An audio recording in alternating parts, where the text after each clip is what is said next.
Have you ever wondered what SPF in DNS Records is and why it's crucial for your website? Let's dive into this intriguing subject.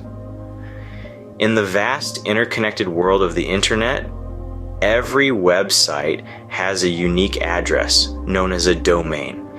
Now, within this domain, there's a system called DNS, or Domain Name System, which essentially operates as the phone book of the internet. It translates human-friendly website names into computer-friendly IP addresses. But here's where things get interesting. Within this DNS, there's something called an SPF, or Sender Policy Framework. Now, don't let the name intimidate you. It's actually a simple yet powerful tool that helps protect your email from being used for spam. SPF allows the email server to check whether incoming mail from a domain comes from a host authorized by that domain's administrators. Now, why is this important, you ask? Well, without a proper SPF in your DNS records, your domain could potentially be used to send spam or phishing emails. This could lead to your domain being blacklisted by email providers, causing all your legitimate emails to end up in the spam folder. Not an ideal situation, right? So, in a nutshell, SPF is a critical component in maintaining the integrity of your domain and ensuring your emails reach their intended recipients. Now that we've set the stage, it's time to delve into the process of setting up SPF in DNS records. Before we jump into the setup process, it's essential to understand the two key players, SPF and DNS records. SPF, or Sender Policy Framework, is a security measure designed to prevent spammers from sending emails on your behalf. It's a way to validate outgoing email, ensuring it's from a trusted source, your domain. On the other hand, DNS records, or Domain Name System records, are essentially the internet's phone book. They play a crucial role in directing internet traffic, including emails, to the right place. Here's where it gets interesting. SPF uses DNS records to function. When an email is sent, the receiving server checks the DNS records for an SPF entry. If the email's origin matches the SPF entry, it's deemed legitimate. It's a symbiotic relationship that fortifies your email security. Armed with this understanding, we are ready to tackle the step-by-step setup process. Setting up an SPF in your DNS records may seem daunting, but we'll break it down into manageable steps. Firstly, let's understand what we're doing. We're simply creating a text record in your DNS that outlines who can send emails on your domain's behalf. This is a crucial step in preventing spammers from using your domain to send unauthorized emails. Now let's dive into the steps. To begin with, you need to log into your domain registrar's website. This is the platform where your domain is registered. Once you're logged in, navigate to your domain's DNS settings.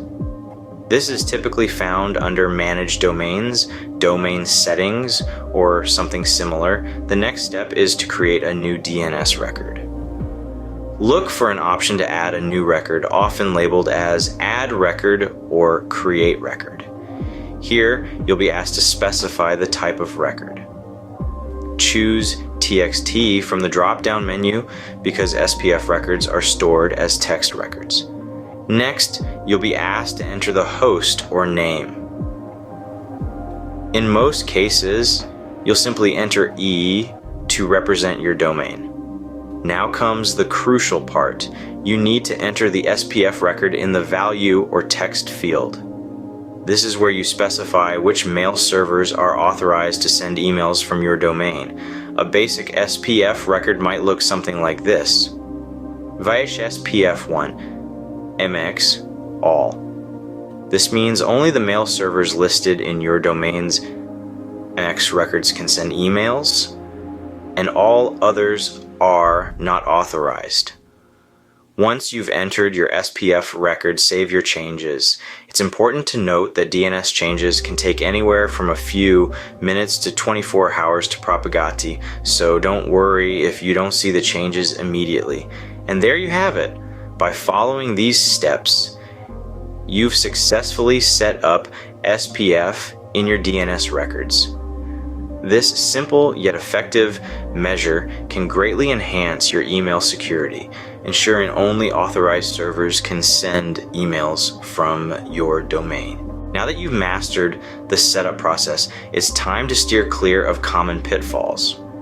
First up, let's address the elephant in the room: incorrect syntax.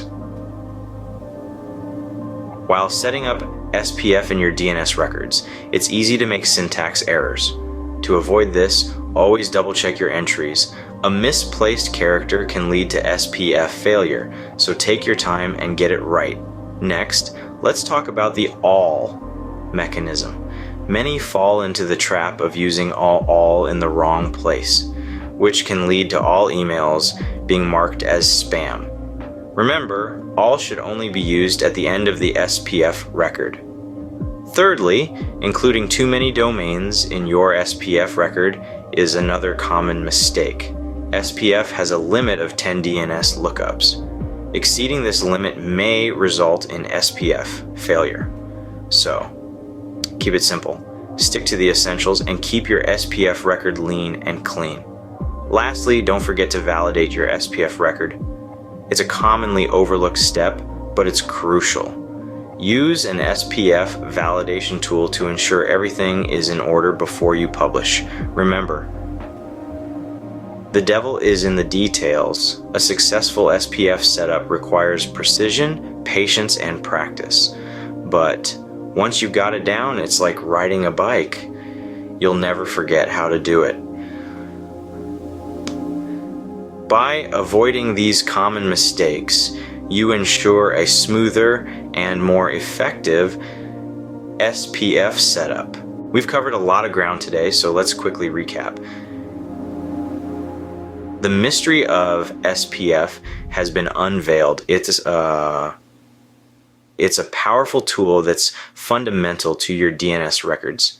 We've understood its significance in preserving the integrity of your emails and preventing them from ending up in the dreaded spam folder. We then dived into the key players of this game, SPF and DNS records. We learned how they work in tandem to safeguard your online presence. Next, we took a step-by-step journey through setting up SPF and DNS records. It might have seemed daunting, but with a systematic approach, it's a breeze. Finally, we navigated through common pitfalls, learning how to sidestep them for a smoother SPF setup. And that's a wrap. Remember, a well-set SPF in your DNS records is your website's best friend. Until next time, keep your website safe and sound.